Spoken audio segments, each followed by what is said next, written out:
What is going on, everybody? We are back once again with another edition of Wrestling Republic's daily broadcast. It is Sunday, December the 15th. Believe it or not, we are only 10 days away from Christmas. That freaks me out, but that's neither here nor there. We had a throwback last night, thankfully, so we can go back in time today with Saturday night's main event. Old school graphics, the whole nine, and I have a wicked crew riding with me to talk about it. We've got a 4-spot today. You don't usually get 4 mics over here on WR Daily, but today you do. And I'm stoked about it. Let's get right into it. I'm Clark Taylor.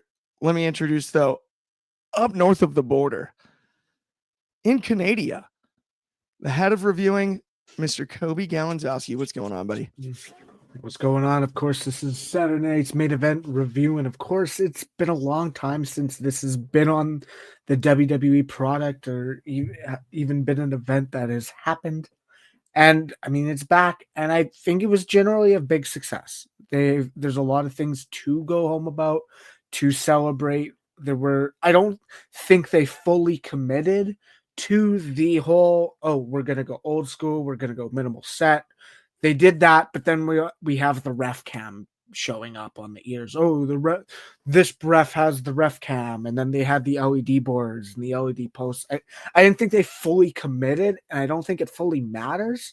But that was my only thing is, if we're gonna go old school, you gotta go full old school, and that's everything is old school. But I at the end of the day, it's a minor flaw to me, and the rest of the show was solid anyway. And of course, one of the guests, I haven't been on a show in a while, and it's a pleasure to have him back and be on one with him. Absolutely. But speaking of old school, by the way, our next co-host knows old school, and I know that for a fact. In Texas, I believe, geographically speaking, right this second, but neither here nor there. Ignacio, what is going on? Happy Sunday, my friend. The Woodlands, Texas. The Woodlands. You're doing pretty good. The Woodlands. Yeah. I know. What a great show, man. It was yesterday. I'm excited to talk about it. Saturday night's main event. You know, I was able to catch the tail end of the older ones. You know, I started watching in 89. Great shows. Yeah, last night was a great show. And, man, I am excited to have our next co-host that you're announced on the show. It's been a while, but I mean, I understand why we're not on the show together because of, a lot of time slots or whatever, but it's also because they are the B team. Clark and me are the A team, and Coby, and David. And if we got chaos, they're the Wrestling Republic Job Squad. Oh, I love this. Why am I catching strays? It's good to have you, as always, Ignacio. There's no doubt about that. But of course, up next in Wales, whether he's a heel or not, no matter what you think, we've got our good friend, reviewer, and a friend of mine. I have to say that first, David Sheldon. Hello, everybody. Very excited to be back. Talking Saturday night's main event. Always a pleasure to have our resident retiree Ignacio, who I'm happy to hear you say you were alive for the ones in 89. Ignacio, I thought you would have been alive for all of them, or you would have seen all of them. I have, so I might have done a slight binge of the early Saturday night's main event. But anyway, very, very excited to be here to talk about Saturday night's main event. A good show, I thought, though there is something I would like to get off my chest immediately before we start, which is that the show was good. The show was good. The level of advertisements were insane. 5 ad breaks in the first hour, 9 overall. At one point, there was 6 minutes between ad breaks. That's insane. It's not WWE's fault necessarily. I think they could have paced it better. But if we're going into Netflix and this is going to continue as a trend, I mean, it's bad already on the weekly TV. But the good thing about being in the UK is that I can watch them on catch up in the mornings and skip the ads normally. But I did decide to see this live. I just think you can never get into a correct flow when you can't go more than 5 minutes without an ad break. It's not good enough. I wish that the show itself was sort of had a better flow to it. But the matches themselves were all very good, and I'm excited to talk about them all. So let's get straight into it. You know, I am too, but honestly, I do want to dive into that for a second because I actually really, really like the train of thought you got there, David, when it comes to last night, right? It was very networky. And as much as everything was old school, that part of it felt as old school as anything. The breaks, as you just broke down, like that, right? That might be something that was better left in the past, comparatively speaking, to the current product, right? Like there was a few things from the past that were brought back that were fun. That one might have been, you know. Yeah, well, the original Saturday Night's Main Events used to go an hour, and a lot of the original shows would have a lot of very short squashes with normally one match that would go a bit longer. And normally it would be sort of, you know, quick, simple. We'd have a hell of a time rating it on our scale because very few of the matches would go the 5-minute requirement. But I agree, there is obviously a lot of network stuff. But I honestly think it's got worse. I think because in the old days you could structure it so you could have a 3-minute squash and then an ad break. In this, you could never get a flow because you'd have 30 seconds of wrestling, ad break, back, the last 4 or 5 minutes of the match. Yep, that's fair. Then at one point we had between the ad breaks, we had an ad break, a video package, entrances, 2 moves, ad break. Yep. That is absurd for a wrestling show. Not necessarily WWE's fault, but whoever's fault it was, it's terrible. To your point, I'd almost call it like it felt choppy. Yes, it did feel choppy from a production standpoint, right? Like it felt like generally, I don't know if it's a new experiment, obviously with WWE on YouTube as well, which is a rarity, and obviously on NBC. It was a very bad night from production in terms of the mics kept getting left on, it felt like one of the sloppiest shows I've seen WWE run. I thought was so interesting about that. To further your point there, David, you would think Saturday Night's Main Event, with what they had done for all the throwback production, the budget production-wise had to be over the top. Especially because you're saving money on pyrotechnics and whatnot, right? Like things that you might normally do. But the fact that like little stuff like that was odd. It was goofy to me. I'm on the same page as you there. We've also got a ton of friends in the comments really quick. We got Matt Williams. Yo, what's going on, Matt? Bobby Batito, friend of the show. Hello, guys. What's going on, Bobby? Sean Ellis. Aloha, guys. Aloha and mahalo, my friend. Absolutely. And then let's get right into the first topic because you already got comments about it too. And also, we're on a little time budget here. We got a 4-spot and we've got a lot of topics. So let's keep it rolling here. Chelsea Green is your new United States champion. I'm going to start with that, and I'm going to go straight to you, Coby. What is up with that? Wow. I mean, the thing to me is this was almost the most predictable of the results, and this isn't a discredit to Michin, but the reason everyone wanted this belt was so Chelsea Green could win something and roll with something, and at least not just be having a spot on TV and not having a purpose. And I mean, it shows you this was the right result. Obviously, I said yesterday it would have been a lot more unpredictable if we did have Chelsea Green versus Tiffany Stratton. But even then, like you look at what they did, I think they got the pop. They got the pop of Chelsea winning. They got the moment. It's a beautiful moment. You had Piper lift Chelsea Green up like Macho Man and Miss Elizabeth, and she had the pyro. And I'm pretty sure that was the only pyro of the night, which was fun and enjoyable. It was a good moment. I think the only thing I can sit here and say is for the people who were like, oh, this is going to be the weakest match of the night, or oh, the crowd's going to go crickets. The crowd was on par with the rest of the other matches for this match as well. And I think that was the thing that stands out to me. It was a good show and it was interesting. Not good showing, but it was funny gear to see Chelsea have herself on it, but it was good. It was good. It was the predictable result, but it made sense. I did truly enjoy Chelsea Green. I mean, honestly, she's put in great work. David, I'm going to go to you next too. Coby, like I hear you on that. Chelsea Green, obviously picking up the United States Championship. Great deal here.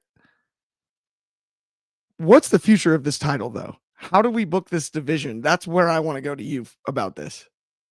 Use all the really good talent you've just shown off in your tournament and have them do good matches. I think that's the whole point of a mid-card title, is to elevate the people in that lower card division, in that sort of middle division that aren't quite at the level to go up to the world title, but, you know, need something to do. And I think that Chelsea Green is a great first champion. I liked the match against Michin. I thought Michin played her part very, very well. And yeah, I think that the way to get this to work is quite simply to just do, I hate to just say do what you do with the men, but just do what you do with the men. Like the men, yeah, you know, the Intercontinental Champion at the moment is still, no, it's the US title. It's the US title, which is currently on Shinsuke Nakamura. So it might not be the best example because they haven't done much with him yet. But, you know, you just have people, you build feuds around those people, and it can work. I think at the moment, like a Michin rematch would be great. There's a bunch of, you know, a lot of very strong talent. I could see Tiffany going down for a little bit to that division, even though I would keep her probably up more in the main. I just think there's lots of sort of things you can do with this. I sort of just want to let them run with it. But I think that the answer is use Chelsea Green's incredible popularity at the moment, whether that's being booed or cheered, and put people against her who she can elevate. Because she's at the stage now where her level of over can elevate people. So let's use that level of talent to elevate other people. And yeah, so happy for Chelsea. She's worked so hard. She's been so brilliant. Wonderful news.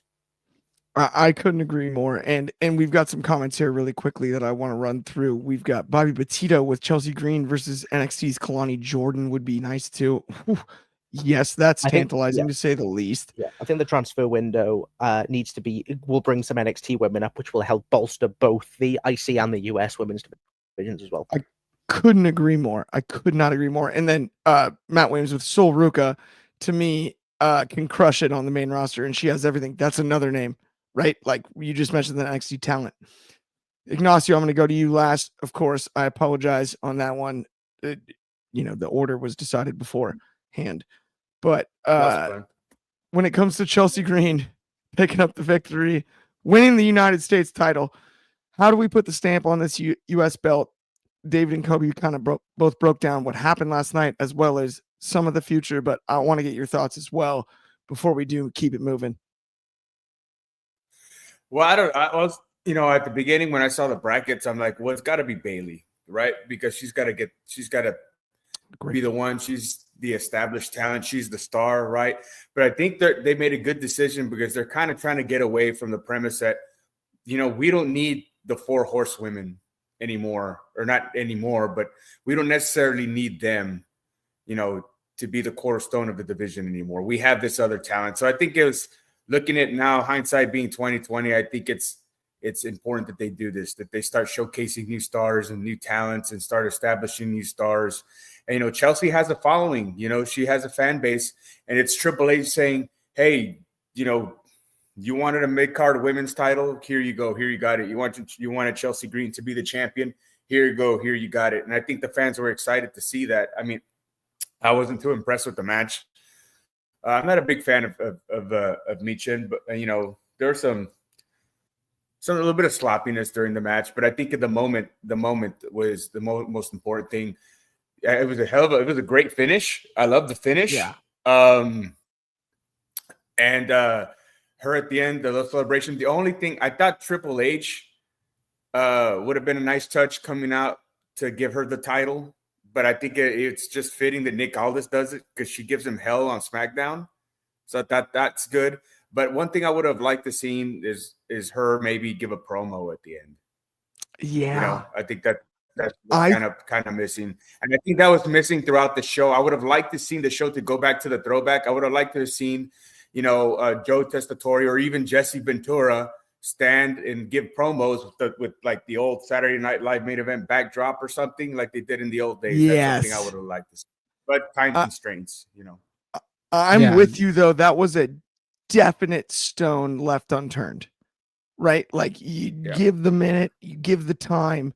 it would have, especially given. And it's funny because we got Sean Ellis in the comments here with the WWE Women's US Championship title is the new Workhorse Championship title. I would agree, but Chelsea Green's electric on the microphone. And to your point, Ignacio, I think if you could put her on the microphone after the fact, I love the Aldous thing just because she gives him hell, like you said. Yeah. But the stone left unturned is just a second to talk. Just a second to talk would have been excellent. Yeah. I think just to Ignacio's point, I completely agree that I think that there's a lot they could have done promo wise with the Saturday night main event rather than doing the usual here's all the shots of everybody arriving. Why didn't we open with the traditional Saturday night main event thing of having all the stars standing and giving promos like they, those sort of cold opens that usually was a lot of them rambling rubbish. Hogan every week would ramble absolute nonsense into the camera, yes. but it would be that sort of big hype into the opening package. I don't really need to see, Liv Morgan arriving with Dom in a car. True. Just tell me why I should care. And I get it for a lot of other shows going for the sports presentation, but this isn't going for the sports presentation. This is going for the retro presentation. And Tessa Torre, by the way, would have absolutely killed it in those old school shows. He's got that voice, he's got that cadence. Yes. Uncannily. They could have used him a lot more through the show to get that Saturday's main event over. Joe Tessitore, honestly, I have to give a monster shout out to that. I'm glad you brought him up. He's dang good. And he's been good. I've listened to him for a lot of my life, right? Whether it's hockey or boxing, this guy is a pro's pro. And I know that, people from outside of wrestling have come into similar situations broadcasting wise within the WWE. I think most glowingly, we would talk about Mauro Ranallo in that situation, right?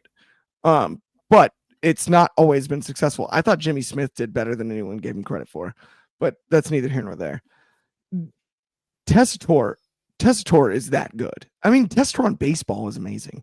Like, he got the voice, like you said, the cadence, the delivery. He's a broadcaster's broadcaster. Right. And for an old school show, you got the old school feel. And that is one of the things that I at least as an old school fan, I would call myself relative to, like, I love history. I love stuff like that. It taps into things like that in a way that I really do appreciate. Like I got to give him more credit than I think I have yet on this show, and that's why I went out of my way on that one. So let's talk really quickly, though. Let's keep it rolling here over on WR Daily. We've got McIntyre and Zayn. Sam Zayn. I thought maybe his moment. It's kick versus kick. Someone's going to get the bottom of a boot, and someone got the bottom of a boot, but it was Sam Zayn that got the bottom of the boot. Claymore right on the chinny chin ball game. Winner chicken dinner for Drew McIntyre. I enjoyed this. I could watch these two guys wrestle probably like 15 times without getting bored. And I could figure it out from there, So, David, I'm going to go to you. Drew picks up the win. He's got to be in some world title picture any second now. I mean, what are we doing here? Yeah, I agree. I think Drew is primed now to go up. I think at the moment this Bloodline story is very, very good. There's him going after the people who are affiliated with Roman, now with the roles reversed. I'd like to see that expanded more. If I'm honest with you, I think the match was fine. I think that I am seeing more praise for the match than I felt was necessarily worthy to give. I don't think there was anything bad in it. Incidentally, we're talking about whenever you say the word Sam Zayn, NWA are currently running their couple of weeks tour, NWA Sam Hain. And so whenever I just keep thinking WWE Sam Zayn, your newest pay-per-view coming next week. But it was a good-ish match. I liked a couple of the sequences. I liked Sammy kicking out of that sort of couple of melees that Drew had. Though I did get a kick out of, I think it was Michael Cole. Zayn got hit with like a sit-down powerbomb, and Zayn kicked out, and Michael Cole went, how did Sami Zayn, how is he still kicking? How did he kick out of that? It's like, I think he's been hit with a toss, a backbreaker, and a powerbomb. I don't think that's going to kill him off forevermore. But it was a lot of some good kicks. I like the finish enough. I think it was a little bit sloppy, just the way it was executed, but it worked fine. I think this sort of did what it had. It was a solid opener. I think was the weakest match on the show, but people disagree with me on that. I've seen online. And I think that it was a good way to open, but I think the two men are capable of more on a pay-per-view, and that was sort of the theme, I think, of both of the first two matches. Was good, would be better on a pay-per-view. I think that is completely fair, David. Honest to goodness. As much as I wanted this match to be great when it started, it was like, wait a minute, you have two absolute aces in the ring. And we didn't just see sublime artistry, right? It wasn't perfect by any means. So I do understand where you're coming from. Yeah. Like, I loved it. Yeah. Because I wanted to love it. Yeah. But it's like a TV, taking a step back one day later, it's like, I don't know if it was as good as I thought it was initially based on what you're saying there. It's a TV special. And it was it's a TV special. It's a match on a TV special. It's the kind of thing you get on Raw and think that was solid. That was good. Yes. But it's not, Drew versus Sammy at Bad Blood or exactly. I agree about Williams completely. I know it was right there. It made me want to see a 30-40 minute match. Yes. That's the simple solution, right? Like almost undoubtedly that's the direction you go. But we got to keep rolling through these topics. I forgot we only have so much time, guys. This is wicked. I went to a holiday party last night. It was wild. You should have seen it.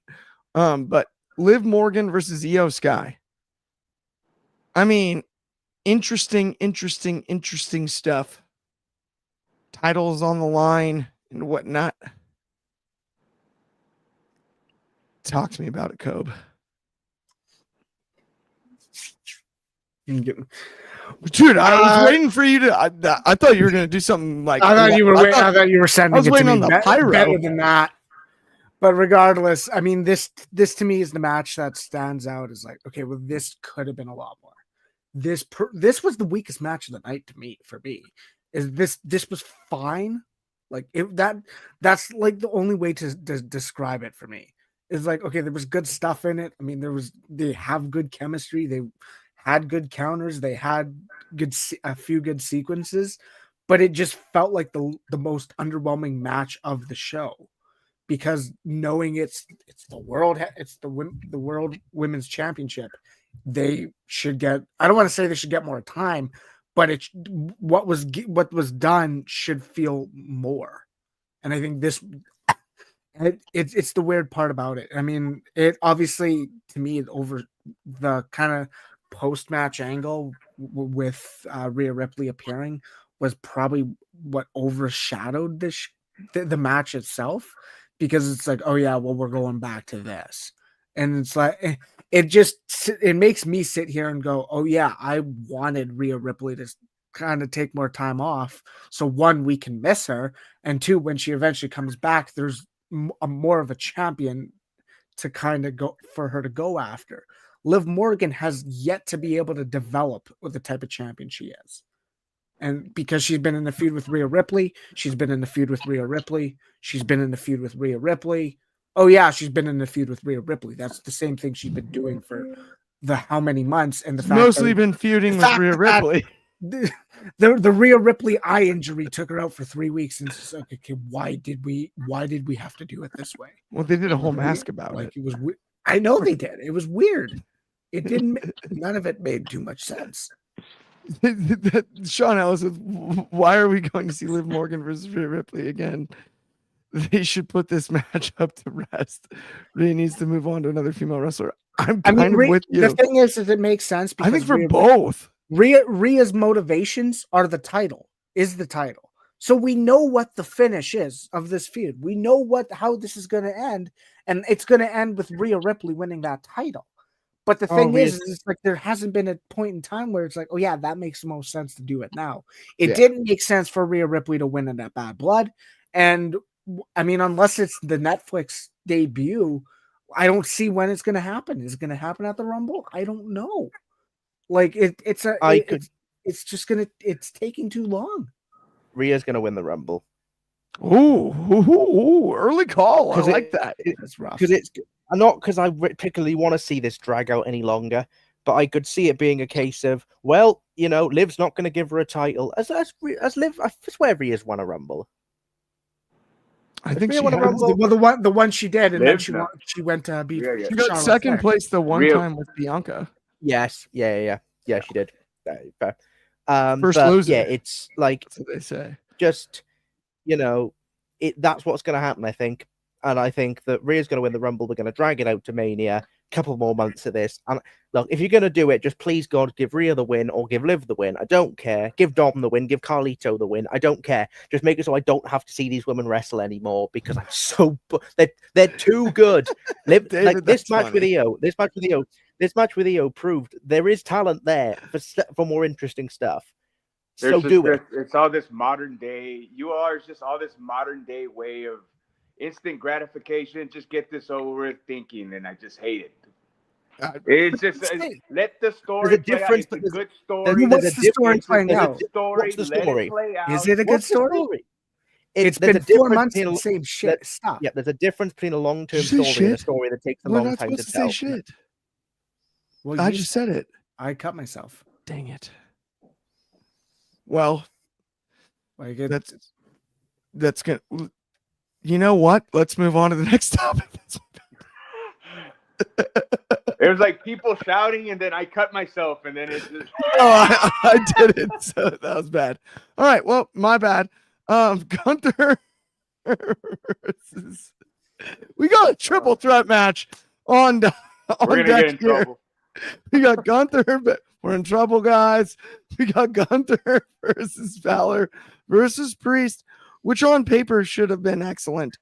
We got a powerbomb win from Gunther. It was a fun match, but I mean, this is another one we've talked a lot about predictability. I don't know what was more predictable than this, to be honest. And Ignacio, I'm going to ask you about it directly again. Let's talk about it. Gunther retains the title. I'm just not sure. Well, look, for everybody knows how I feel about triple threat matches.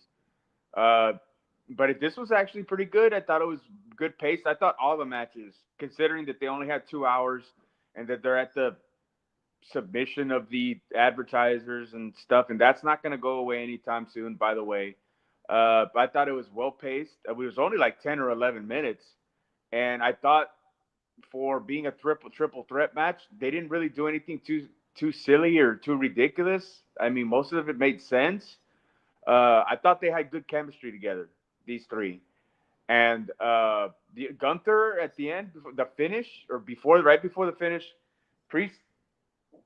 he has Priest on the outside, and he's gonna power bomb him on the stairs, right? Well, Priest's feet hit the stairs or something, and Gunther, he didn't put him down. He held him up, readjusted himself, and then power bombed down the stairs. I thought that was incredible display of strength. I mean, Priest is what, 280 pounds? Easy. And like 6'6"?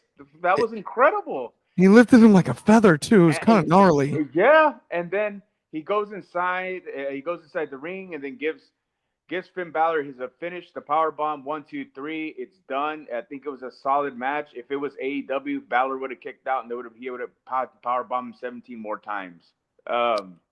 Yeah, I thought I made that for what it was. I thought it was good, but I think just the story coming out of this is that Gunther hasn't beat Damian Priest clean yet by himself, in a one-on-one. I just look. One more thing about Damian Priest. Look, he's good in the ring. He's gotten a lot better at the WWE style, but it's just what's hurting him is his promos. That's what's hurting him from getting to the next level. Which is so weird to me because they have a built-in Ignacio, right? I think you're on the same page as me on this. They have a built-in easy money. Let Ludwig cut the promos. Not that hard. It's really not that hard. Like it works. I'm talking about Damian. Not for Damian. Oh well, Damian, the promos is brutal. Gunther's too. been electric on the mic.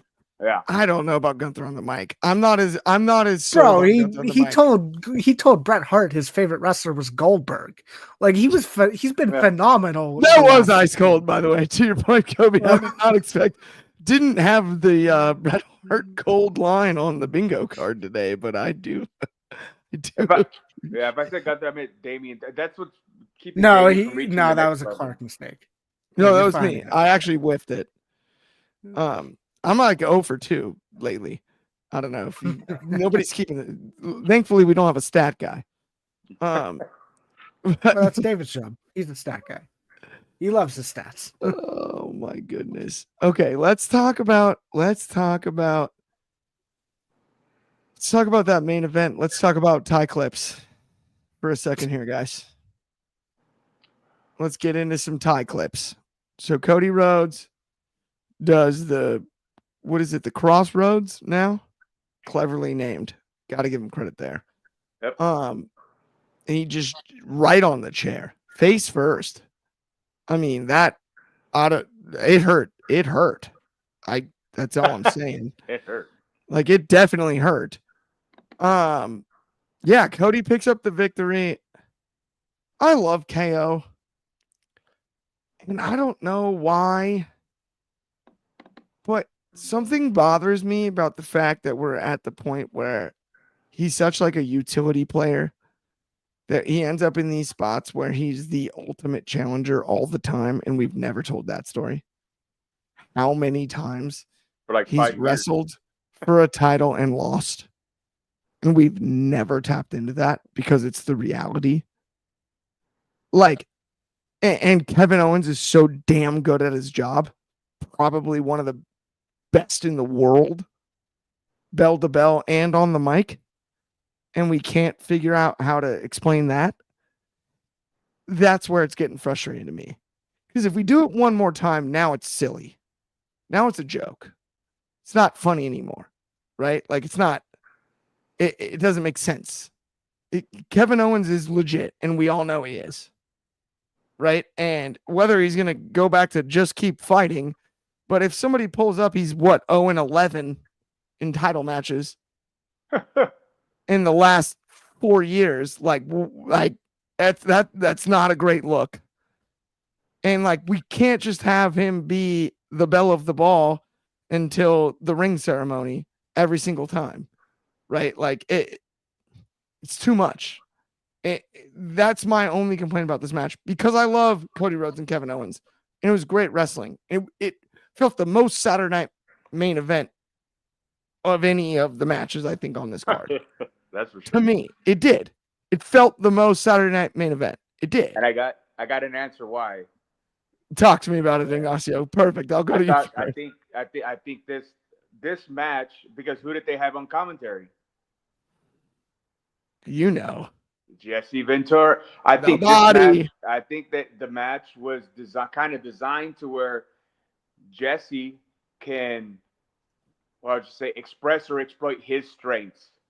And, he mentioned Cody Rhodes, he's favoring the ankle because his match coming out with Chad Gable. So he interjected and kept on mentioning the ankle. He came back and tried to play, heel announcer, which a lot of people kind of don't understand. I mean, a lot of people that listen to the show, they were around when Lawler and Ross did commentary, and Lawler at first, when they were started out together, Lawler was the heel commentator, but Jesse was the originator. And Jesse, the one-liners like, KO is on the top with Cody, and he's like, he's got to do something to get out of there, and that's when Kevin came off the top. Oh, what a shot! The old classic Jesse one-liners, and then how he emphasized at the end that Cody, supposed to be the milquetoast babyface, but that Cody used the chair. Cody cheated. He's supposed to be the clean guy, but he used the chair. I thought the match was designed to exhibit Ventura's strengths, which he did. He didn't say much, but there was some kind of, I don't want to say miscommunication, but it's because Jesse's been out of the game for a while, so they're not going to have that chemistry. But I think eventually it'll come. But I think this match was made to display Jesse's strengths. I think that's what they were trying to do. With the ref bumps too. With the ref, so brilliant. Jesse mentioned the ref bumps, the referee, he threw it in the way. Well, I'm not. Jesse came back and said, "Well, I'm not so sure that was on purpose," and blah blah blah blah. It was made to play with his strengths. That's what it was before. No, honest to goodness, Ignacio, I'm so glad that you brought that up because sincerely, this match was booked around Jesse Ventura. I mean, look at it. We got Pablo C here with vintage Ventura. Yeah, absolutely. That's what we got. And honestly, when Jesse was announced, when the body was announced, the old governor, right? When he was announced to commentate this, what did you expect? But to your point, they booked it around him in a way that makes that, to me, you quantified it in a way that I didn't even totally consider, but I actually am heavily in agreement with that, Ignacio. Like this was about Jesse being able to call the match. Absolutely. And that's what it was booked around. I am with you there, David. I'm going to you next. We've gone old school. We've gone new school. You might be mid school. I'm not even sure. You might have just gotten out of school. I don't do math. But the net of it is, what were your thoughts on Jesse Ventura and the call and that main event last night? I mean, look, there were parts of the night that Jesse was a little bit out of step. You know, I wouldn't go back to I wouldn't do, there were certain lines about Liv Morgan that I was a little bit cringed at. But Jesse Ventura is one of the greatest commentators ever. And to Ignacio's point, you know, one of the originators of that heel sort of commentator role that has been used so well over the last 30, 40 years since. And he was very good at his best moments. He was very good on call. For a good match. We've seen a few of these, like the match they've done before. When was their last one? Bash at Berlin? I can't remember now. Right. Around that time. Right. Yeah. I do believe it was Bash. Yeah, around sort of similar, sort of playing similar ground, I think. But this was sort of a 12-minute sort of condensed version of that. It was not a massive main event epic, but to be fair, they got all their spots in, and it was a very good 12 minutes. I liked a lot of the spots. I liked the Cody using the chair at the end. I think there's a reason why I cannot stand Pat McAfee. I'm so sorry. I watching Ventura remind me how I like my commentary, which is Ventura very clearly, to Ignacio's point, pointed out that the cheating, and immediately you just have it's the same thing that Barrett does very well. Yes, it's this contrast. Skill. It's this contrast of how, you know, what the babyface way of seeing it against the heel way of seeing it. When I was binge watching the old Saturday Night's Main Events, it was Ventura and Vince. And Vince would play the face commentator and talk about God Bless America to Hacksaw Jim Duggan raising the American flag, while Jesse Ventura would make the now very good point of, why do we care so much about the raising of a flag, Hacksaw? Funnily enough, what he was designed to say as a heel actually makes a lot of sense now. And I was in a few different matches. Got him. But anyway, good main event. The more interesting thing was what happened after the show with KO attacking Cody. And package pile driving him and all the stuff with Triple H having a shoving match with him. I would have liked that to be on the broadcast, but I appreciate their attempts to do new things with wrestling storytelling, to try doing angles after the show, not just with the watermark logo, but actually after it as well. And yeah, I think I appreciate that attempt to diversify wrestling storytelling. To me, they did a pretty decent job, and it was a good main event to round off a good show. I'm with you there, and we've got some comments here. First off, Pablo C is just out of bed. Respect, my friend. And then Megan with, I loved when he said he asked Dusty if Cody was really his. LOL. Yes.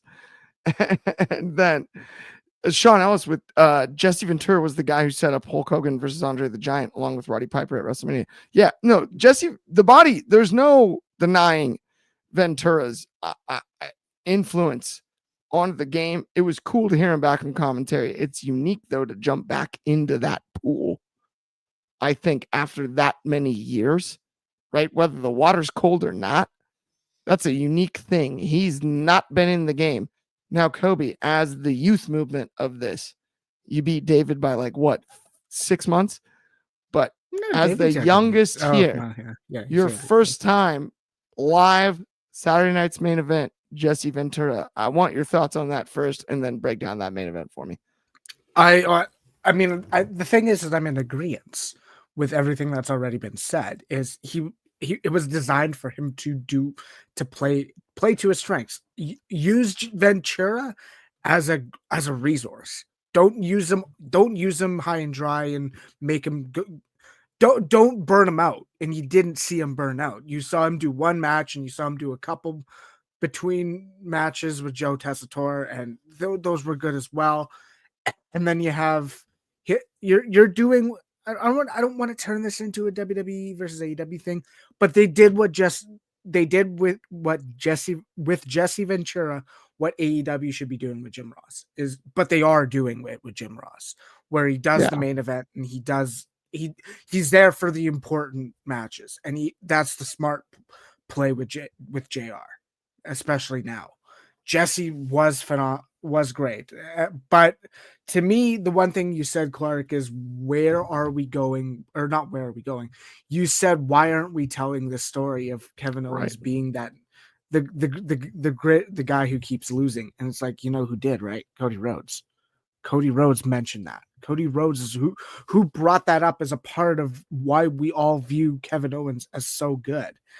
The one, I go back to that one promo where they were basically setting up this match, and Cody Rhodes said, "You name the time, you name the place," and obviously that was Saturday Night's Main Event. But the biggest thing to me stands out is Cody Rhodes openly said he was willing, he was going to do whatever it took. And that's what happened here. And that's why the finish makes sense. The finish makes sense of the crossroads on the chair.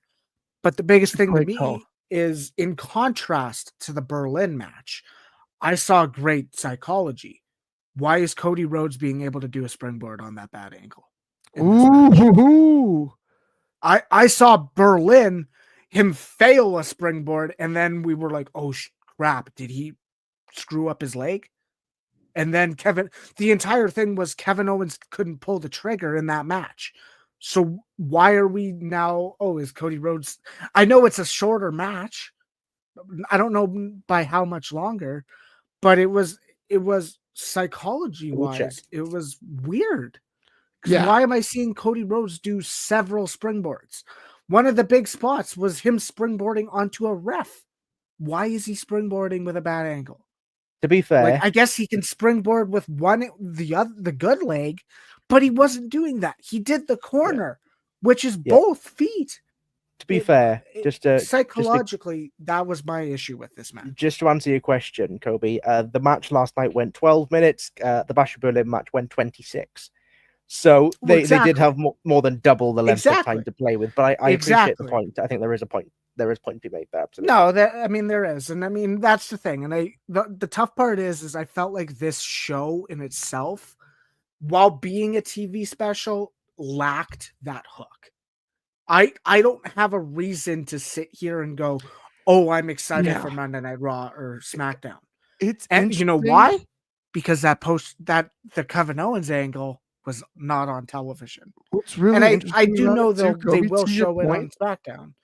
But the show itself, if you exclude the post-show angle that has been posted by WWE, doesn't have that hook. To your point, it did feel like a lot of smoke and mirrors, because I wanted Saturday Night Main Event to deliver. We've talked about the nostalgia. Ignacio and I've broken it down. Right? And David and Coby, both of you have done your research and watched Saturday Night Main Events. We were looking for that nostalgia. But that's what they gave us. They didn't give us any more than that. To your point about setting up for Raw and SmackDown, they didn't give us any more than and it was good. I'm not trying to over the top complain at all. It was good. It was excellent. Look, they only got 2 hours. Focus. Yeah, they only got 2 hours. They did what they were supposed to do, and what they were also supposed to do is what they did was hit the Netflix premiere.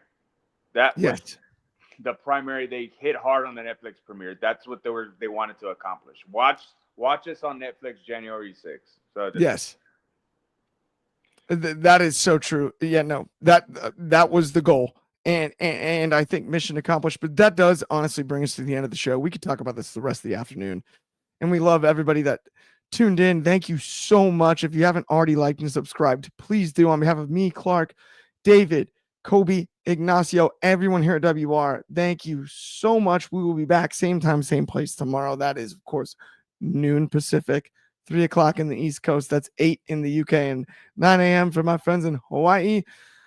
Have a good one, and we will talk to y'all soon.